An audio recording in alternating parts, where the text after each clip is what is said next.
Bonjour à tous, bienvenue à ce webinaire dédié à l'éducation au numérique. Nous allons, pendant à peu près 45 minutes, vous présenter les enjeux de l'apprentissage du numérique pour les jeunes enfants et vous parler de ce que nous faisons chez Coloris depuis 5 ans, auprès des enfants, mais aussi auprès des adultes, des parents, des animateurs, des enseignants, de tous les adultes qui sont au contact des enfants. Nous prendrons la manière dont ça va se passer, c'est qu'on va expliquer d'abord les enjeux, puis je vais vous raconter ce qu'on fait chez Coloris. Et puis, on aura le témoignage d'un partenaire à Amiens avec lequel on a mis en place Coloris dans les écoles, qui vous racontera son expérience. Et puis, on se gardera peut-être quelques minutes à la fin pour échanger, pour pouvoir poser des questions et discuter. Alors, petite considération technique avant de commencer, vous avez la possibilité de poser des questions via le QNR en bas de l'écran. Je vais vous demander de mettre vos micros en off pour éviter tous les bruits parasites. Donc, n'hésitez pas à utiliser cet outil. Il y a Julie avec nous ce matin de l'équipe Coloris qui est là pour vous répondre pendant que je vous parle, parce que je ne sais pas parler et répondre aux questions en même temps. Et puis, si jamais vous n'avez pas eu la réponse à votre question, vous pouvez tout à fait m'écrire après. Moi, je serais ravie de vous renseigner par la suite. Ce webinaire sera retransmis sur notre chaîne YouTube la semaine prochaine et vous pouvez déjà y trouver nos webinaires précédents ainsi que des vidéos d'introduction sur la pédagogie coloris. Donc, je vous invite à aller les consulter pour plus d'informations. Et puis enfin, ce que je disais tout à l'heure, c'est que vous avez en haut à droite de l'écran plein de petits carrés avec écrit affiché. Si vous cliquez dessus et que vous êtes actuellement en mode mosaïque, c'est-à-dire que vous me voyez en tout petit parmi tous les participants, si vous cliquez dessus, vous pouvez m'avoir en grand. Parce que je vais vous présenter des choses, je vais afficher une présentation, donc pour plus de lisibilité, ce sera plus pratique pour vous. Voilà, c'est parti, je vous partage mon écran.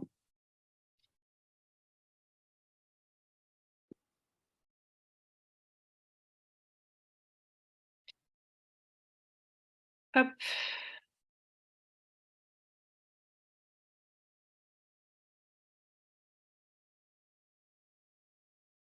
Voilà. Normalement, vous le voyez correctement. Julie, je compte sur toi si jamais tu constates un bug que je n'aurais pas vu. Euh, c'est parti. Nous allons d'abord ensemble considérer le jeune enfant dans ce milieu technologique. Euh, En fait, aujourd'hui, comme vous le savez, les enfants naissent dans un monde qui est vastement technologique. La technologie est à la maison, la technologie est à l'école avec les tablettes et les écrans digitaux. La technologie est aussi dans la rue, on le voit au travers des publicités digitales et dynamiques. Bref, l'enfant en est entouré dès son plus jeune âge. Or, on fait face à une injonction très paradoxale qui est que, en tout cas dans son plus jeune âge, entre 3 et 6 ans, dans sa perception des outils numériques, puis plus tard, à partir de 7-8 ans, déjà dans ses usages, les outils numériques ne sont pas adaptés à l'enfant. Seulement, ça fait partie de son environnement. Donc face à ça, concrètement, on a deux choix. Soit on fait l'autruche où on se dit ben, on va tenir l'enfant au maximum éloigné des outils numériques le plus longtemps possible parce que ça ne lui convient pas. Et lorsqu'il arrive à l'âge de 10, 12 ans, 13 ans, on lui donne ces outils pour qu'il puisse les utiliser et apprendre les usages parce qu'on estime que c'est le bon âge. Soit on prend le parti dès que l'enfant se met à s'intéresser au monde qui l'entoure, de se mettre à son niveau pour pouvoir lui expliquer cette partie qui devient de plus en plus importante dans son environnement et faire en sorte qu'il grandisse en comprenant ces outils-là. Et nous, c'est le parti qu'on a pris avec Coloris parce qu'on estime que l'enfant, à partir de 3 ans, va vraiment s'intéresser au monde qui l'entoure et va avoir besoin de manipuler, de comprendre. Il va s'éveiller et l'outil informatique en fait partie. Donc, nous, on a vraiment pris le parti de se dire qu'on va prendre le plus important dans la science, dans la technologie, ce qui nous semble le plus pertinent à apprendre aux enfants, et on va aller chercher dans la pédagogie au sens large, dans tout ce qui existe, ce qui nous semble le plus pertinent dans le développement de l'enfant entre 3 et 8 ans. Et on va réfléchir pour pouvoir permettre à l'enfant de comprendre l'environnement dans lequel il grandit, de lui donner les éléments de compréhension des outils numériques. Cela dans 2 buts. Le premier, ça va être de lui apporter des connaissances, de lui apporter un savoir qui vont lui permettre de construire son esprit critique, de développer sa compréhension du monde et donc d'acquérir un recul qui lui servira toute sa vie. Le fait de savoir et de comprendre va lui apporter le pouvoir de transformer ses usages et de ne plus être un simple usager, mais d'être acteur de la technologie. Je pense que moi, je suis de la génération des années 80. J'imagine qu'il y a parmi vous des gens de la génération des années 60, 70, 80, 90. Nous sommes des personnes qui sommes nées avant le numérique et qui en avons été tout de suite utilisateurs, usagers et pas du tout acteurs. Ce qui fait qu'aujourd'hui, pour les plus chanceux, on s'en sert très bien, mais par contre, on a une connaissance qui est assez limitée des outils, ce qui peut créer des craintes, des appréhensions, des aversions pour les outils, une méconnaissance qui va limiter les usages ou qui va faire qu'on les utilise moins bien. Tout l'objet ici, c'est vraiment de favoriser, encore une fois, le développement de la culture générale et de faire en sorte que les usages soient faits de manière plus intelligente en grandissant, parce qu'il y a cette compréhension de l'outil. Et on est convaincu qu'il est très important de le faire dès lors qu'en fait, ça, effectivement, l'enfant s'éveille au monde, c'est-à-dire à partir de 3 ans. C'est pour ça qu'on a développé la pédagogie coloris, dont je vais vous parler, et qui a pour objectif donc d'aider l'enfant à grandir en respectant son développement. C'est pour ça que vous voyez s'afficher à l'écran 3 préceptes qui nous paraissent absolument fondamentaux dans le développement du jeune enfant. C'est l'autonomie. On capitalise énormément sur le développement de l'autonomie de l'enfant, c'est-à-dire le fait qu'il puisse, dans une activité, la faire de bout en bout sans l'intervention de l'adulte, l'adulte se positionnant comme un simple observateur. Pourquoi? Parce que c'est comme ça que l'enfant va rester motivé jusqu'au bout dans sa pratique et va rester concentré. On observe, nous, auprès des enfants, que plus on favorise le développement de leur autonomie, plus ils peuvent rester longtemps sur une activité. Et dès lors que l'adulte intervient pour faire à sa place, on casse en fait un rythme dans lequel il s'était mis et on perturbe, je dirais, son apprentissage. On travaille aussi avec du matériel sensoriel, esthétique et ludique. Alors ça va être très très simple à expliquer puisque c'est comme pour n'importe quel adulte. Si je fais un parallèle avec la technologie, si je vous mets entre les mains un portable, un téléphone portable qui est usé, qui est en mauvais état, qui est rayé ou qui est très très ancien, et que je vous mets dans l'autre main un portable, téléphone portable, un smartphone tout reluisant, neuf, avec les dernières fonctionnalités, etc., vous allez préférer nécessairement, enfin je pense, le nouveau téléphone. Avec les enfants, c'est pareil. Dès lors que vous leur mettez entre les mains du matériel qui est sensoriel, qu'on a envie de toucher, qui est beau, qui amène à donner envie de jouer, ils vont nécessairement y aller plus facilement et avoir envie de pratiquer, de manipuler et de faire l'activité. Nous, on est très très sensible à ça chez Coloris, et c'est pour ça qu'on attache une importance toute particulière à notre matériel, au-delà du fait aussi qu'on travaille de manière à ce que ce soit du matériel qui soit produit en France et de manière écologique. Une autre de nos convictions. Et enfin, la bienveillance comme mot d'ordre. Effectivement, nous, on a une foi, je dirais, incommensurable en l'enfant, et on s'attache à faire en sorte d'être très très bienveillant avec l'enfant et d'enseigner cette bienveillance et d'amener l'enfant, encore une fois, à faire par lui-même. Alors, je vous donne un exemple pour illustrer cette notion de bienveillance. En fait, par exemple, quand un enfant dans un atelier coloris, donc où on va pratiquer des activités d'initiation numérique sans écran, veut juste observer et ne veut pas pratiquer, jamais on ne le forcera à prendre en main une activité, parce qu'on part du principe que pour certains enfants, phase d'observation est très très importante dans le développement de son apprentissage et qu'il en a besoin en fait d'observer avant de pratiquer lui-même. Donc on le laissera observer l'activité avant, en attendant qu'il veuille lui-même mettre, je dirais, les mains dedans. Donc voilà, c'est ce qu'on entend par la bienveillance. Ça, c'est nos 3 valeurs, je dirais, fondamentales chez Coloris. Et comment est-ce qu'on propose notre pédagogie? Je vous parlais tout à l'heure du fait que notre objectif, c'était de faire en sorte que les enfants puissent grandir en acteurs du monde qui les entoure.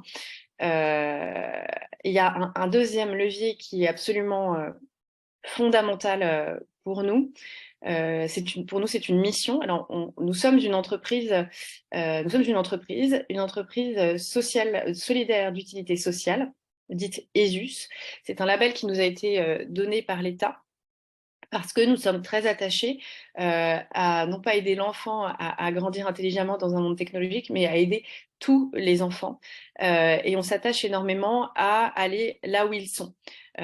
Pour une petite anecdote que je peux vous donner, on avait ouvert une maison coloris au début des coloris.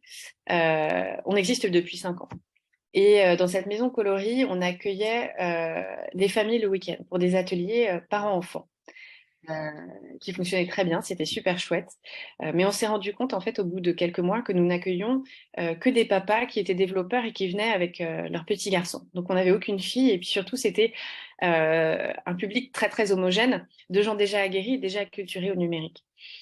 Donc, on s'est dit avec mon associée Amélia qu'on faisait fausse route et qu'il fallait absolument qu'on change le braquet et qu'on aille là où sont les enfants pour pouvoir permettre à tous les enfants, indépendamment de l'origine géographique, de l'origine sociale et du sexe, de permettre à tous les enfants de pouvoir grandir avec cette chance, avec les mêmes chances en fait pour l'avenir et de cette compréhension du numérique.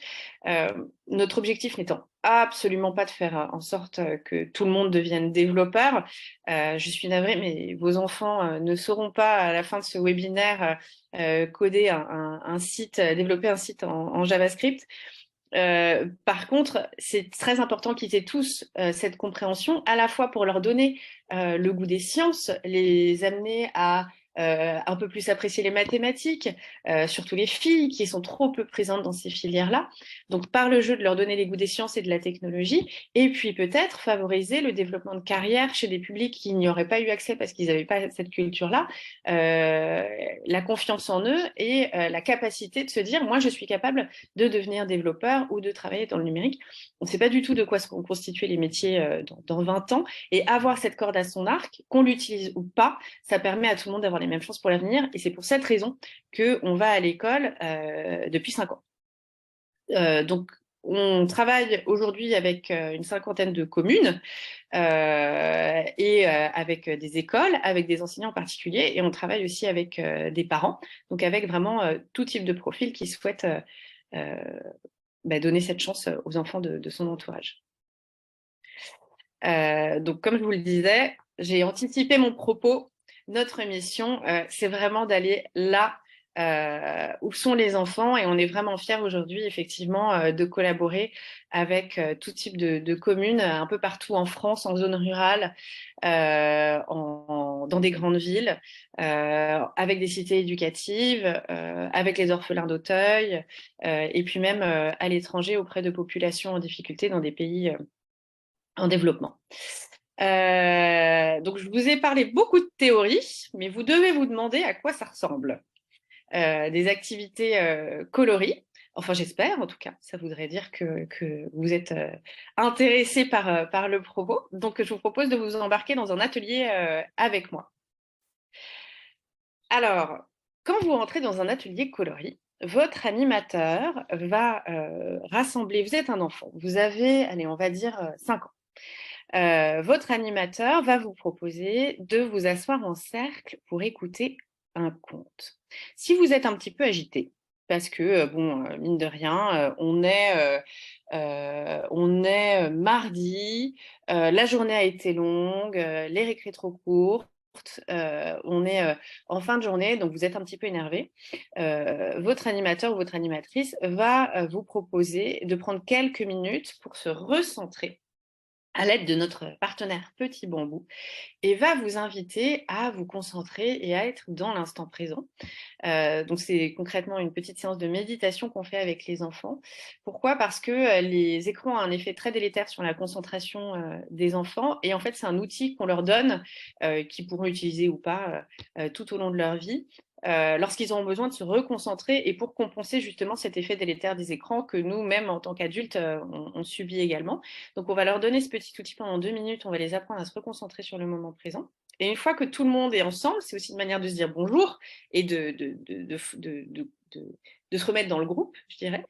Votre animateur va vous proposer de vous lire un chapitre du conte Ayo.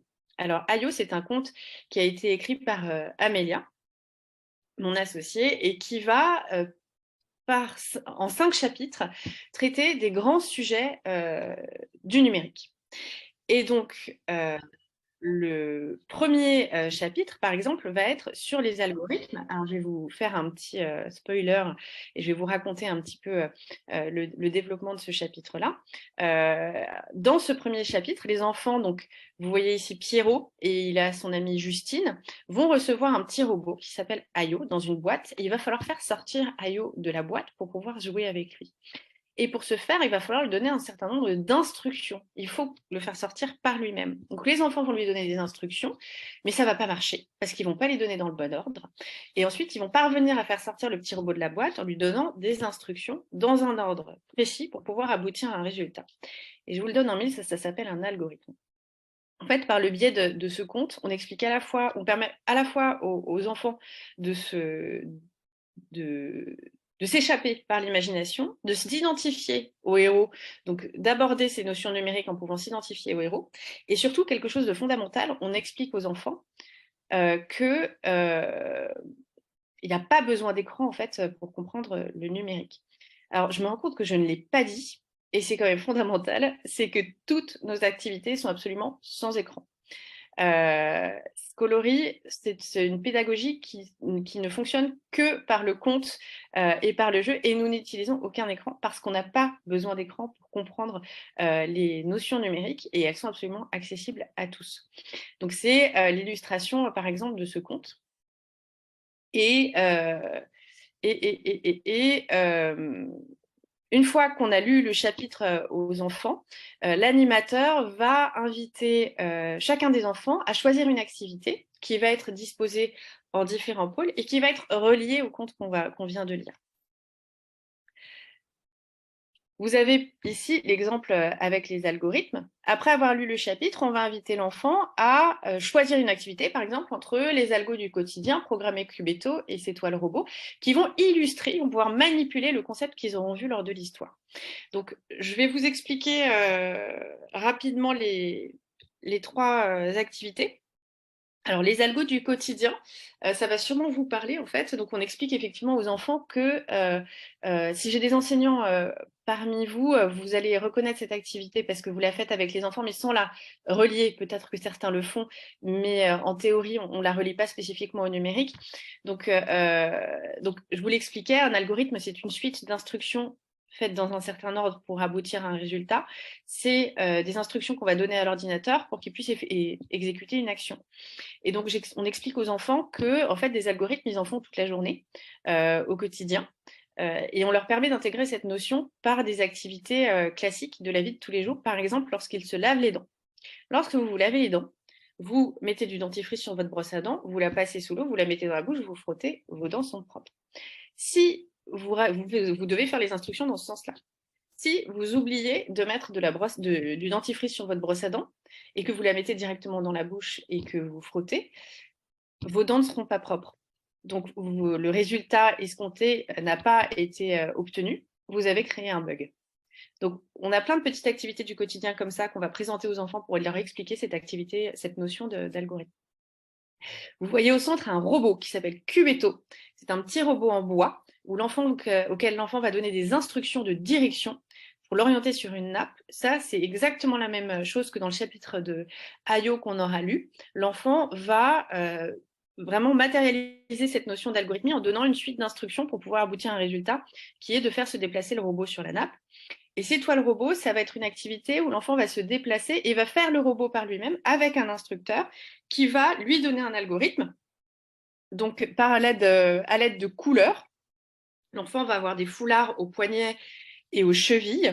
Et on va lui dire, ben, vert, va tout droit, rouge, tourne à gauche, fais demi-tour, tape des mains, saute, etc. Donc, on va lui donner une suite d'algorithmes pour qu'il exécute un certain nombre d'actions. Et par ce biais-là, on va vraiment travailler typiquement le repérage dans l'espace, qui est une compétence que l'enfant, justement, acquiert notamment en maternelle. Et petit point important que je n'ai pas dit, et qui est valable pour absolument toutes nos activités. On travaille énormément, enfin, notre cœur de métier, nous, ça ne sera jamais de dire le numérique, c'est catastrophique, il faut impérativement tenir les enfants éloignés, on leur explique, mais c'est vraiment pas fait pour eux, etc. Ni l'inverse. On dira jamais, il faut que vous deveniez tous développeurs, de toute manière, c'est l'avenir, il faut que vous sachiez par cœur comment fonctionne un robot, etc. Nous, notre but, encore une fois, je le répéterai jamais assez, c'est de construire leur propre esprit critique. Donc, on va beaucoup s'interroger et échanger avec eux sur tous les sujets pour les amener à réfléchir par eux-mêmes, parce que se mettre en mesure de prendre du recul et de réfléchir, c'est pareil, cet esprit critique, ça va leur servir toute leur vie, notamment par rapport au numérique et notamment pour les usages à l'adolescence.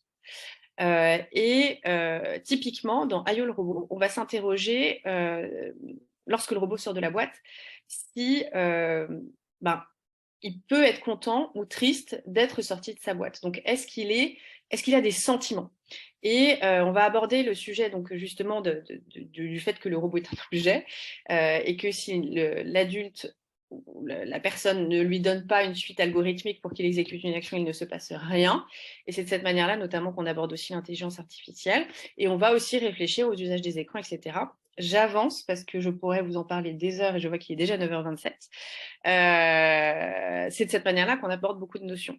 Donc, vous avez ici Code ton dessin, qui est une de nos activités préférées, où les enfants, de la même manière, vous le voyez sous forme de lignes, vont créer des suites algorithmiques. Donc là, par exemple, l'enfant a décidé qu'il allait faire 2 grandes montagnes vertes en bas à droite, un petit bonhomme jaune en bas à gauche et 3 moyens nuages bleus au milieu. Et soit il exécute lui-même le dessin, soit il propose à un copain de le faire. Donc, de cette manière-là, en fait, comme à l'ordinateur, il construit une suite d'instructions qui vont lui permettre ensuite d'exécuter une tâche. C'est exactement ce qui se passe pour un ordinateur et on explique ça aux enfants de la manière la plus simple et la plus logique qui soit, par le biais du dessin. Alors, rapidement, je vous explique aussi le langage, comment on aborde le langage. Pour certains, vous allez peut-être apprendre des choses sur cette partie-là, d'un point de vue, je dirais, purement technologique. Le langage de l'ordinateur, un des langages de l'ordinateur, c'est le langage binaire. C'est ce qui permet d'afficher les images. Derrière chaque image sur l'ordinateur, pour les plus anciens, vous avez déjà scrollé sur un écran et aperçu les tout petits pixels. Derrière chaque pixel, il y a des couleurs. Derrière chaque couleur, il y a une suite de 1 et de 0. C'est le code binaire, c'est ce qui permet d'afficher les images sur les écrans. Pourquoi 0 et 1? Parce que 0, ça veut dire le courant ne passe pas, et 1, ça veut dire le courant passe. Et donc, on va inviter les enfants sur un quadrillage avec des 0 et des 1 à discriminer les 0 en blanc et à discriminer les 1 en noir pour faire apparaître un dessin. Il va avoir accès à tout. Alors, il y a 9 quadrillages différents. Et il va avoir accès à toutes les corrections pour déterminer lui-même, sans l'intervention de l'adulte, s'il a trouvé le bon dessin et s'il a réussi à le faire correctement. Et comme la plupart de nos activités, elles sont évolutives, c'est-à-dire que l'animateur qui est là pour l'observer et non pour faire à sa place, s'il a vu qu'il s'éclatait dans son activité, qu'il adorait faire ça, il va lui proposer la même activité, mais plus complexe. Donc d'abord un quadrillage vierge avec des lignes de code à côté où il va devoir de la même manière remplir le quadrillage avec des mosaïques. Puis, vous le voyez au milieu, un quadrillage vierge où l'enfant va exécuter lui-même un dessin et il va ensuite écrire les lignes de code correspondantes. Et là, il aura compris le fonctionnement du système binaire. Et entre parenthèses, le fait d'avoir des activités autonomes que l'enfant peut faire seul, sans l'intervention de l'adulte, et qui sont évolutives, ça nous permet d'accueillir en atelier des enfants en âge mélangé, de 3 à 6 ans, de 6 à 8 ans, et de pouvoir avoir des nouveaux enfants qui viennent de manière régulière, ou si un enfant n'est pas là parce qu'il est malade et qu'il veut revenir la semaine suivante, ça ne pose aucun problème, etc. Parce que le suivi est individuel. Et ça marche très bien. Donc ça, c'est le chapitre 3 sur la logique booléenne. Donc on va, pareil, par le dessin, expliquer un langage à l'enfant, donc par le coloriage logique que certains connaissent sans doute parmi vous. La machine et l'ordinateur, très très très important chapitre que les enfants adorent. Donc c'est vraiment ici justement qu'on va prendre le soin par exemple d'ouvrir Cubetto. Donc Cubetto, les enfants, ces petits robots, vous savez, qui se déplacent sur la nappe. Les enfants le font se déplacer sur la nappe. Activité également évolutive avec des fonctionnalités de plus en plus complexes. On va prendre le soin à un moment donné de l'ouvrir pour que l'enfant puisse voir comment il est fait et comment il fonctionne et insister sur le fait qu'il ne marche pas tout seul, qu'il n'y a rien de magique. Et on va, comme dans toutes nos activités, prendre le soin de nommer chacun des éléments. C'est très important de nommer les choses par leur nom. Donc, on va prendre le soin de nommer chacun des éléments qu'on présente. Donc, par exemple, vous voyez ici dans le robot, on va nommer le circuit imprimé, le module récepteur, ainsi que tous les éléments qu'il compose grâce à ce qu'on appelle des images classifiées. Donc, on a aussi des images classifiées pour les robots. Par exemple, on en a une dizaine pour les femmes dans l'informatique, pour les machines, la différence entre les robots et les machines, pour l'intelligence artificielle.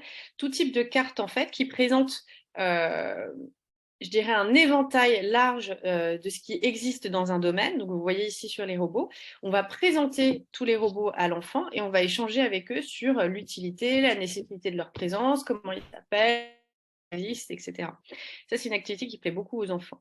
Et le collage de IO, c'est pareil, on va ouvrir IO comme on le fait avec Cubetto et on va nommer l'intégralité des composants. Puis les enfants vont pouvoir imaginer leur propre robot et mettre les composants à l'intérieur également. Donc, on a des activités aussi dédiées aux plus grands qui vont nous permettre de parler d'Internet, de cyberharcèlement et des réseaux sociaux. Alors, la grande histoire de l'informatique va permettre aux enfants de comprendre l'histoire de l'informatique depuis sa création. On aborde aussi les femmes dans l'informatique parce qu'il y a trop peu de femmes dans les métiers du numérique aujourd'hui. Et nous sommes convaincus qu'en communiquant aux petites filles des rôles modèles et en leur expliquant que dans ces métiers-là, il y a eu plein de femmes très déterminantes, ça permet aussi de donner une confiance en soi et ça permet aux filles de se projeter pour l'avenir. Donc, on travaille beaucoup autour de la féminisation des métiers du numérique. On a un jeu de 7 familles du numérique qui permet d'apprendre des nouveaux mots en s'amusant et de comprendre les différentes facettes du numérique. On travaille aussi autour de l'écologie avec les enfants et de la sobriété numérique. On a une activité qui s'appelle l'histoire racontée du smartphone, qu'on a fait en partenariat avec Green IT et qui explique à l'enfant les différentes étapes de production du smartphone à travers le monde, où sont extraits les composants, où est-ce que c'est le plus consommé, etc. Ce qui permet de prendre conscience par le jeu, déjà que le portable fait le tour du monde 3 fois avant d'arriver dans notre poche, donc de la consommation énergétique, et aussi justement de où c'est le plus consommé et où c'est produit, et quelles sont les solutions qu'on peut faire pour limiter la consommation, favoriser le recyclage, etc. On travaille aussi autour des écrans. Alors, toujours de la même manière, jamais dans le jugement. On a un jeu de loi qui va permettre à l'enfant de décrire différentes situations dans lesquelles il peut se trouver et on va échanger avec lui sur est-ce que c'est une bonne ou est-ce que c'est une mauvaise situation, qu'est-ce que tu en penses, afin de l'aider à construire son esprit critique. Il y a beaucoup de conseils et de demandes qui sont faites auprès des parents, probablement auprès des enseignants sur que dire à l'enfant, quoi lui autoriser dans l'usage des écrans, quoi lui interdire. Nous, on a quand même aussi la conviction qu'en passant par l'enfant et en l'aidant encore une fois à construire son esprit critique, dès le plus jeune âge, on peut favoriser un bon usage parce que lui, il est capable, si on travaille ce sujet-là avec lui, de déterminer à un moment donné si un contenu est approprié pour lui ou si une méthode d'usage ou un moment d'usage d'un écran est approprié pour lui. Il peut tout à fait avoir Nous, on travaille cette capacité-là et ce recul-là avec l'enfant dès le plus jeune âge. On a un cherche-et-trouve des écrans aussi, ou de la même manière, vous devez probablement connaître le cherche-et-trouve, l'enfant va aller chercher dans l'image tous les écrans disponibles Et il va ensuite échanger avec ses camarades ou avec l'adulte sur ben voilà, est-ce que là c'est utile ou est-ce que là est-ce que cet usage est utile ou est-ce que cet usage est futile? C'est difficile à dire comme phrase. Et je vais prendre les quelques minutes qui me restent avant de partager avec vous le témoignage de Monsieur Dambrine sur la manière dont on propose nos activités colorées aux enfants. Il y a deux façons de le faire. Soit on forme, et c'est ce que je vais vous présenter là, les adultes à la pédagogie coloris. On adore faire ça. Pourquoi? Parce que c'est pour nous la meilleure manière de faire en sorte que la pédagogie puisse se distiller partout, et parce que c'est au final les adultes qui sont au contact des enfants qui sont les meilleurs ambassadeurs en fait de ce qui peut leur être appris. Donc on forme les adultes pour qu'ils puissent s'emparer de la pédagogie, des activités et les utiliser dans leur quotidien avec les enfants, soit par le biais d'ateliers, soit par le biais d'activités thématiques à des moments donnés. Et donc cette formation permet effectivement de partager la pédagogie. Ça apporte l'autonomie des usages pour pouvoir utiliser Coloris n'importe quand dans l'année, avec n'importe quel groupe, dans n'importe quel cadre. Ça favorise la transmission, c'est-à-dire qu'une personne formée par Coloris peut ensuite travailler avec des enseignants, des ATSEM, d'autres parents, et transmettre cette pédagogie-là. Et donc, construire un patrimoine autour de l'éducation au numérique au global qui va venir s'enrichir avec d'autres choses, mais vraiment de pouvoir encore une fois prendre le sujet à bras le corps et le transmettre de la meilleure manière qui soit auprès des enfants. Donc, elle s'adresse à tout le monde, cette formation, certainement pas aux... Enfin, si, aussi, mais certainement pas uniquement, je dirais, aux plus aguerris de l'informatique. Et il n'y a besoin d'avoir aucun background, aucune formation initiale en informatique pour suivre la formation coloris et pour pouvoir partager les activités. Il suffit juste d'être curieux. Le reste, c'est accessible à un enfant de 3 ans. On vous apporte quand même en formation une culture générale informatique qui vous permet d'en parler, mais ça reste quelque chose du domaine de la culture générale. Donc on s'adresse aux enseignants, aux éducateurs, aux animateurs d'accueil de loisirs, aux bibliothécaires et puis aux parents, bien sûr, aux meilleurs ambassadeurs. Donc, les objectifs de la formation, c'est de permettre de découvrir effectivement la pédagogie, donc de comprendre la philosophie que je vous ai déjà expliquée là, de savoir la mettre en application et de connaître les grands concepts informatiques, et puis de s'approprier la méthode et établir le lien entre la pédagogie et le matériel. Comment est-ce qu'on le transmet? Comment est-ce qu'on le présente? Comment est-ce qu'on peut en fabriquer aussi une certaine partie? Donc, comment est-ce qu'on le manipule?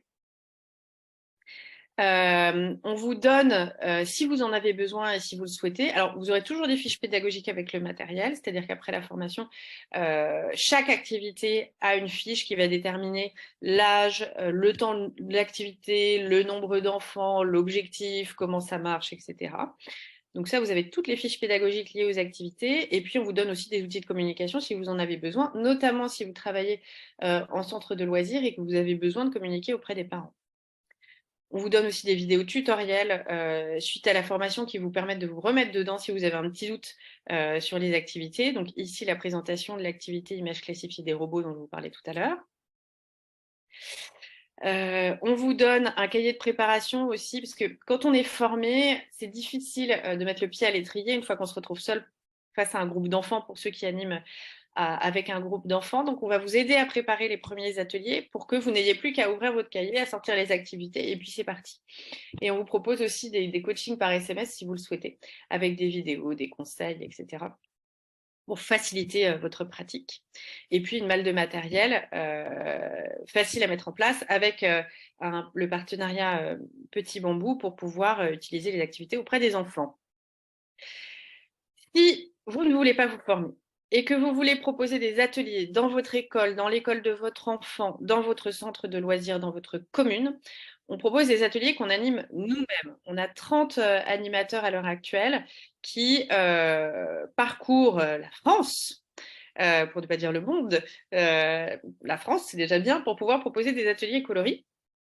Et alors, le modèle, ça va être un groupe entre 8 et 10 enfants pour un animateur. Bon, après, on va pas se leurrer. Souvent, c'est plus et ça fonctionne aussi. Nous, notre idéal, c'est une dizaine d'enfants. En centre de loisirs, on est plus entre 12 et 15, mais concrètement, ça marche, on est habitué, il y a pas de problème.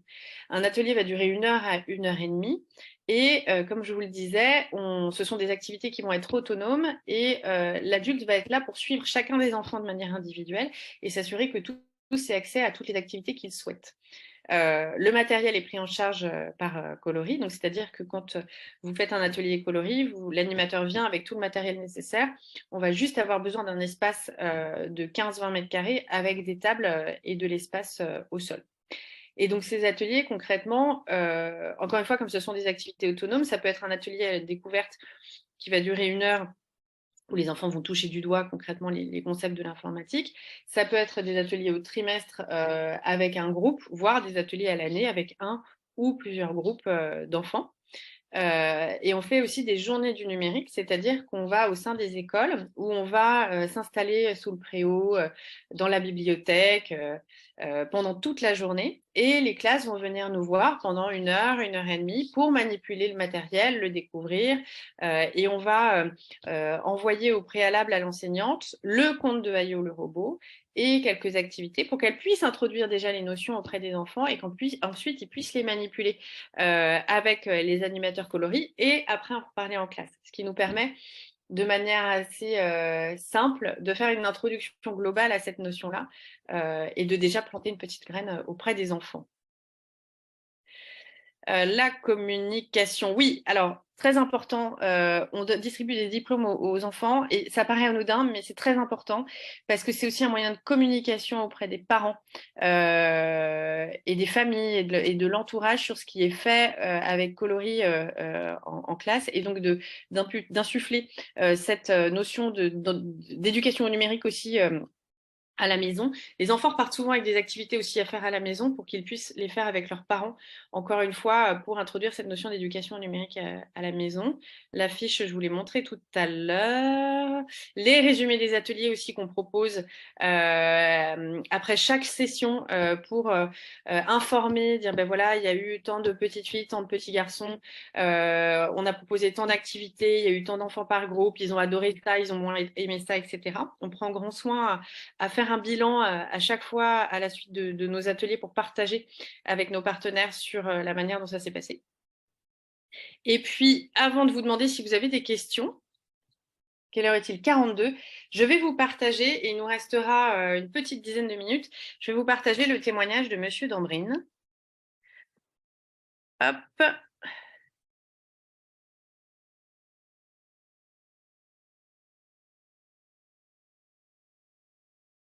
Alors, est-ce que vous voyez l'écran avec Monsieur Dambrine, Julie, si tu Et m'entends? c'est bon. C'est Ok, bon. super. C'est parti.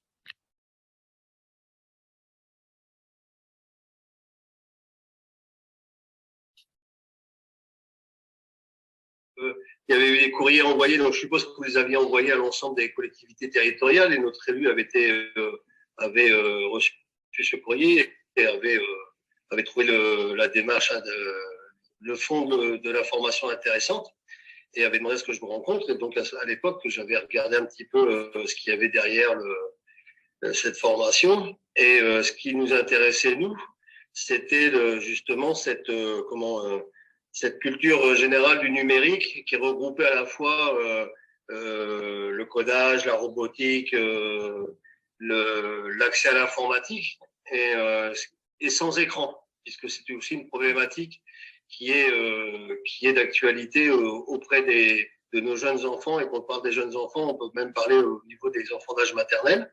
Donc pour nous, c'était intéressant dans ce dispositif-là. Et ça correspondait aussi aux objectifs de notre projet éducatif de territoire et plan mercredi. C'est-à-dire que dans ce projet éducatif de territoire, il y a tout un volet sur les activités que l'on souhaite mettre en place, dont toute la partie activités scientifiques et techniques. Et ça venait vraiment cadrer dans ça. Et quand j'ai découvert un petit peu le contenu de l'activité et de la formation, on était vraiment sur une complémentarité des enseignements scolaires et avec l'aspect ludique des choses. Donc c'était vraiment, ça collait vraiment dans le cadre de ce que nous on a besoin pour donner de la formation un peu plus spécifique à des gens qui ont une formation plutôt polyvalente au niveau des accueils périscolaires, et ça vient vraiment dans la complémentarité des enseignements scolaires. Donc c'est vraiment, ça rentre bien dans ce cadre-là. Et avec la petite cerise sur le gâteau, c'est la pédagogie Montessori. C'est quelque chose sur lequel on est assez sensible et qui correspond bien, et encore plus peut-être dans ce type d'activité, au fait que l'enfant va aller tâtonner, va aller par lui-même expérimenter pour mieux comprendre et pas utiliser l'écran dans sa globalité, parce qu'il n'y a pas que l'accès à l'écran, mais utiliser des objets qui sont des objets avec des fonctionnements autour des activités scientifiques, sans les comprendre et sans les appréhender d'une façon un peu moins consommateur que l'on fait d'habitude. Donc c'était vraiment quelque chose pour nous qui collait vraiment bien à la philosophie et à la politique souhaitée par nos élus au niveau du développement des activités autour du périscolaire. Donc c'était très intéressant. En plus, une tranche d'âge qui descend à 3 ans, ce qui est assez exceptionnel. Et on a beaucoup de mal à trouver ce type de formation pour les enfants d'âge maternel, alors qu'on est, nous, très sensibles, parce que pour nous, les enjeux, qu'ils soient autour des activités scientifiques, autour de l'accès aux activités culturelles, artistiques ou physiques et sportives, les enjeux, ils sont dès le plus jeune âge. Donc, je pense que c'était vraiment quelque chose qui correspondait bien à nos attentes et à ce qu'on recherche de façon générale, quelle que soit la thématique soulevée. Vous avez formé 9 animateurs. La formation par elle-même. La formation par elle-même, la petite crainte au début qu'on pouvait avoir, nous, mais qui s'est très vite dissipée, c'est que ça pouvait être un petit peu scolaire par rapport à ce que sont en capacité des fois d'entendre et de comprendre nos animateurs. Mais on s'est tout de suite rendu compte qu'il y avait un cadre, et que le cadre, il était bien défini, et qu'on était vraiment dans quelque chose qui était vraiment pensé aussi pour les activités périscolaires. C'est-à-dire qu'on voit bien qu'il y a une adaptation. L'activité, elle peut être, la formation, elle peut avoir lieu sur le milieu scolaire, mais elle peut avoir aussi elle est adaptée aussi au périscolaire et aux besoins de nos animateurs, avec un cadre qui est vraiment respecté par la formatrice. Ce qui est très bien, parce qu'on a, dans le milieu de l'animation, on a des fois tendance à s'éloigner des objectifs fixés, ou de se laisser de papillonner autour des objectifs. Et là, il y a vraiment un cadre qui permet aux animateurs de repartir avec un bagage très complet, et qui leur permet rapidement de rentrer dans l'action. C'est ça qui est important aussi. C'est qu'on ne soit pas obligé d'avoir toute une période encore d'adaptation. On sort de formation, on est capable de se mettre face aux enfants. Forcément, il y a un travail en amont, effectivement, mais ça fait partie des missions. Mais l'action, elle est rapide. Et vendredi, on aura notre premier point avec la formatrice et nos 9 animateurs qui ont participé à cette formation-là. Mais déjà, parce que moi, je suis en contact avec eux et c'est moi qui les accompagne sur ce dispositif-là. Et je sais que déjà, voilà, on est sur du concret. Ils auront beaucoup de questions, parce que forcément, c'est nouveau et ça demande un travail de réflexion. Mais les retours sont très, très positifs, très positifs. Parce que forcément, la formation est une chose. Après, divulguer un savoir, on a beau être un bon pédagogue, c'est pas toujours facile lorsqu'on est sur des thématiques très, très particulières. Mais le contenu de la malle est tout simplement génial. Il est vraiment très bien pensé et facile d'accès. Chaque animateur est reparti avec sa malle. Donc nous, on avait ciblé par rapport à notre territoire et l'organisation de notre service, on avait ciblé un animateur d'un centre de loisirs maternel, un animateur de centre de loisirs élémentaire par territoire, puisqu'on a un découpage de la ville d'Amiens sur 5 territoires. Et les animateurs développent déjà d'abord l'action au sein de leur structure. Ensuite, une fois qu'ils auront mené à bien le projet jusqu'au bout, ce qu'on souhaite faire aussi avec eux, c'est qu'ils soient aussi porte-parole pour les autres structures. On est vraiment sur l'expérimental, c'est-à-dire que l'idée, c'était de cibler donc 10 structures, on a 41 qui fonctionnent en périscolaire, et de monter crescendo au niveau de l'équipement, aussi au niveau de la formation, mais aussi avoir des ambassadeurs internes qui peuvent à la fois déjà sensibiliser nos équipes, montrer l'intérêt de cette formation et des projets qui peuvent en découler. Donc c'est vraiment sur cette base-là. Et en plus, l'offre que vous faites d'accompagnement après la formation, elle va nous aider dans ce développement au sein de notre collectivité. Mais l'objectif, à terme, c'est pas forcément peut-être de toucher les 41 structures, mais de toucher un maximum de structures. Il faut savoir aussi pour l'idée, comme je parlais tout à l'heure de complémentarité des temps, l'idée c'est aussi de présenter le dispositif aux enseignants et dans les endroits où ça s'est déjà réalisé, les enseignants qui eux ont dans le cadre des apprentissages la robotique ou les activités scientifiques, mais qui ne sont pas formés, c'est aussi une réalité, sont très intéressés et très curieux de ce qu'on développe et de ce qui s'y fait. Donc moi je pense que voilà, c'est très intéressant et puis pour moi je pense que pour nous c'est déjà un réel succès puisque on perd personne en route parce que des fois c'est ça, on peut avoir des animateurs qui sont volontaires qui vont perdre après dans la mise en action parce que ils s'y retrouvent pas et ils ont du mal des fois en situation avec les enfants. Mais là on a vraiment 9 personnes qui sont enchantées et qui développent cette action-là.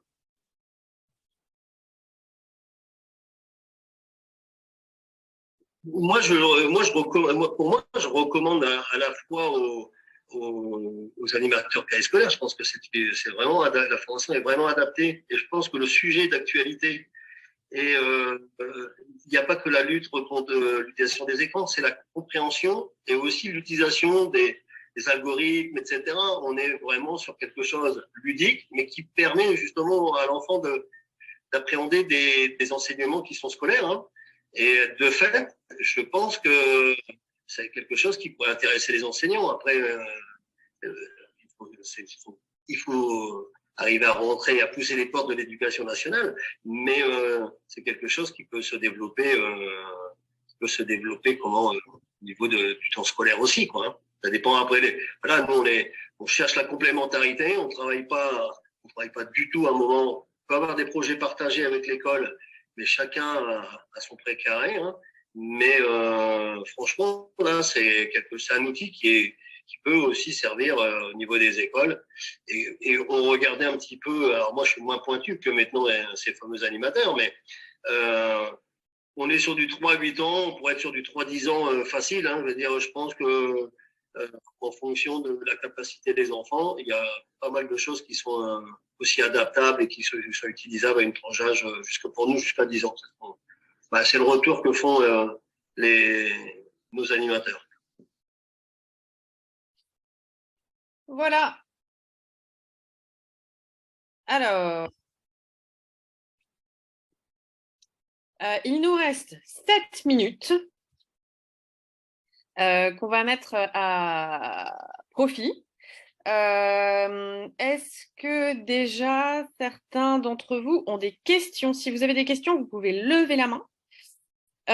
Pour lever la main, je crois que c'est dans réaction. Sur les réactions, vous pouvez cliquer ou vous pouvez via le chat poser vos questions ou Christelle de François a levé la main. Je réactive le son pour Christelle. Ouais. Oui, je t'avais écrit, je voulais vous demander, Perrine, qu'est-ce qui vous a amené à faire ce concept pratique? Quelle a été votre démarche? Alors, moi, comme mon associé comme moi, je dirais, c'est pas notre première vie. On a une vie professionnelle avant et on a toutes les deux travaillé sans se connaître. On s'est rencontrés dans le cadre de Coloris il y a 5 ans. On travaillait toutes les deux dans le digital. Moi, j'ai fait une carrière de 10 ans dans le digital, plutôt niveau marketing que développement. Et en fait, je pense qu'au bout d'une dizaine d'années, j'ai été un petit peu lassée de me dire que je ne travaillais concrètement qu'avec des hommes qui avaient fait des grandes études et qui étaient très sympathiques au demeurant, hein, mais qui avaient très très peu de diversité dans le digital. Et puis aussi, il y avait au sein de l'entreprise, donc moi je travaillais dans une entreprise de cosmétiques américaine où on avait des gros budgets sur le secteur du digital qui arrivaient des États-Unis. Et il y avait une espèce de défiance commune de la part de tous sur mais qu'est-ce qu'on va faire de ce budget-là, comment ça fonctionne, pourquoi le digital, mais le digital non, mais ceci, cela. Et du coup, il y avait un espèce de sentiment un peu de perdition par rapport à l'usage du digital qui était lié à une méconnaissance. Et en parallèle, j'étais devenue maman, donc j'avais une petite fille bébé et j'étais un peu perdue en tant que parent entre ces injonctions de bah, faut pas, il faut couper les enfants du numérique. Oui, mais enfin concrètement, moi dans ma vie de tous les jours, je l'utilise. Mon portable, j'en ai besoin, j'utilise un ordinateur, il y en a partout dans la rue. Comment je fais quoi? C'est quand même très très compliqué à vivre pour un parent. Donc c'est un peu dans le fruit de ces réflexions-là où j'étais un petit peu perdue que j'ai rencontré Amélia et que elle était concrètement dans la même démarche et elle avait commencé avec son mari qui est développeur à travailler autour d'activités sur bon, bah, comment je vais expliquer à mes enfants comment ça marche pour que, un, il y ait plus cette défiance à l'âge adulte et deux, faire en sorte voilà, de lier au final, de permettre à l'enfant de grandir avec son temps et puis aussi de déculpabiliser un petit peu le parent et faire en sorte qu'on puisse créer un développement sain, je dirais, des usages du numérique en famille, quoi. C'est de là, en fait, qu'est venue la démarche coloris. Et ensuite, c'est par les usages et par la pratique qu'on s'est rendu compte qu'effectivement, on s'adressait qu'à une cible qui était déjà complètement acculturée au numérique et qu'il fallait qu'on aille dans les écoles pour pouvoir s'adresser à tous les enfants, quoi. Et aujourd'hui, on est fiers de dire qu'on a, je dirais, 50% de filles et 50% de garçons en atelier. Et ça, c'est vraiment chouette. Merci. Je vois qu'il y a une question sur les tarifs. Alors effectivement, j'ai pas du tout abordé le sujet des tarifs. Pour vous donner une idée, après, il faut en discuter parce que en fonction de votre besoin, de la situation, ça a vocation à évoluer. Donc, je vous donne quelque chose de très pragmatique, mais qui n'est pas ancré dans le marbre. Un atelier coloris coûte 150 € TTC. Donc, ça veut dire que l'animateur se déplace encore une fois avec tout le matériel et toutes les activités pour les enfants, les diplômes, il rentre à la maison avec quelques activités et on vous fournit un bilan. Après, si vous prenez des ateliers sur toute l'année, potentiellement, ça peut évoluer. Et puis, dans le cadre de la formation, si vous souhaitez vous former de manière individuelle, vous pouvez aller voir sur le site internet dans l'onglet formation. Vous avez toutes les informations nécessaires pour se former. On fait des formations en ligne. La prochaine, c'est le 15-16 décembre. Qui dure une dizaine d'heures où vous êtes formé à la pédagogie que vous pouvez ensuite utiliser en classe, à la maison, comme vous le souhaitez. Il y a aussi des activités disponibles à l'achat sur notre site si vous souhaitez tester. Il y a aussi des activités en téléchargement gratuit, donc des activités sur feuille que vous pouvez faire avec les enfants et puis quelques activités et jeux que vous pouvez acheter sur notre site. Et si vous souhaitez former une équipe entière d'animateurs, donc pour vous donner un exemple, à l'heure actuelle, on est en train de former tous les animateurs de la ville de Rennes pour qu'ils puissent faire du coloris en centre de loisirs.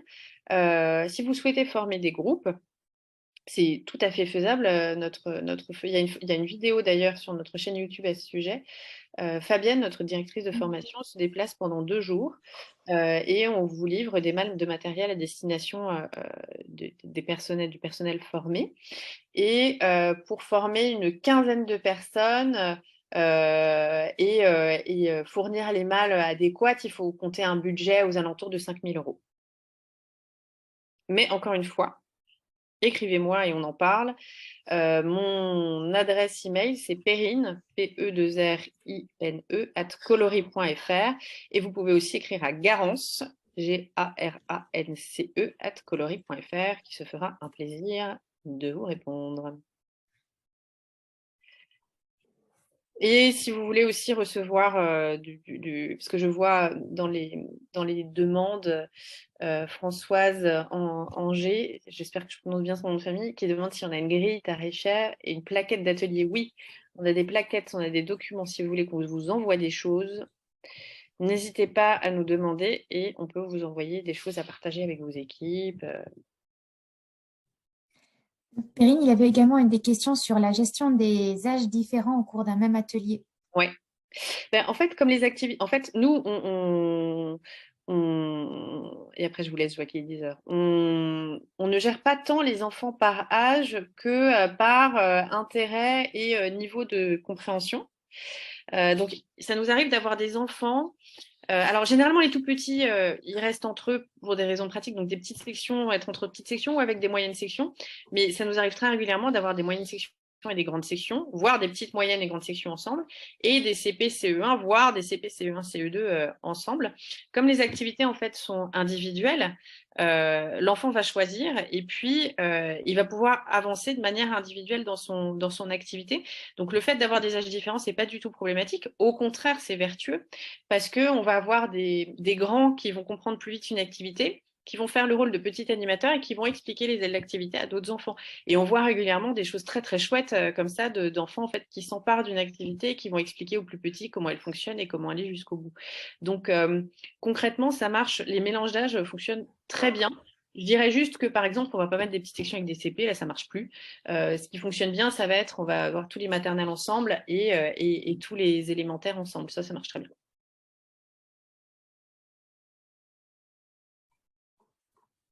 Avez-vous d'autres questions? Combien d'ateliers différents par classe d'âge?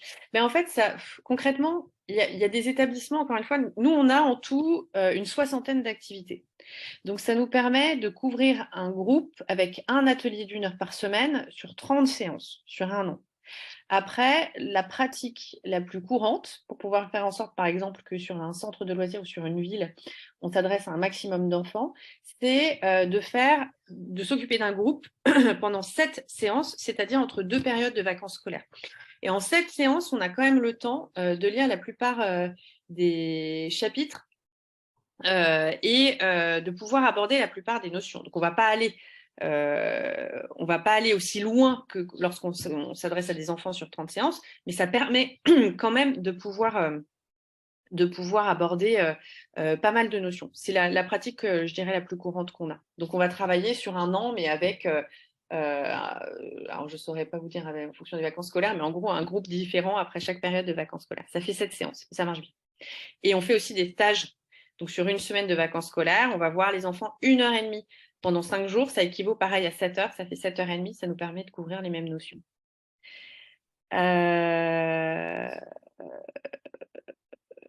Alors, on ne fait plus d'ateliers dans nos murs. Pour répondre à la question de Rogette, on ne fait plus d'ateliers dans nos murs. Donc, non, elle ne peut pas intégrer des ateliers dans nos murs. Après, il faut que je réfléchisse si on n'a pas... L'année dernière, on faisait des ateliers à la Gaîté Lyrique qui ne se sont pas reproduits cette année parce qu'ils ont changé de système, bref. Mais il faudrait que je regarde s'il n'y a pas d'autres établissements où elle pourrait participer. Est-ce que vous pouvez m'envoyer un mail en me disant où vous êtes géographiquement parlant, et je vais voir si on n'a pas des ateliers dans le coin auxquels votre fille pourrait participer. Parfois, il y a des ateliers dans les médiathèques qui peuvent être ouverts au public. Tout à fait. Ou par exemple, on était à la Cité des Sciences aussi, dans le cadre de la Semaine de la Science. Ça arrive régulièrement, effectivement, qu'on ait des ateliers portes ouvertes un petit peu partout.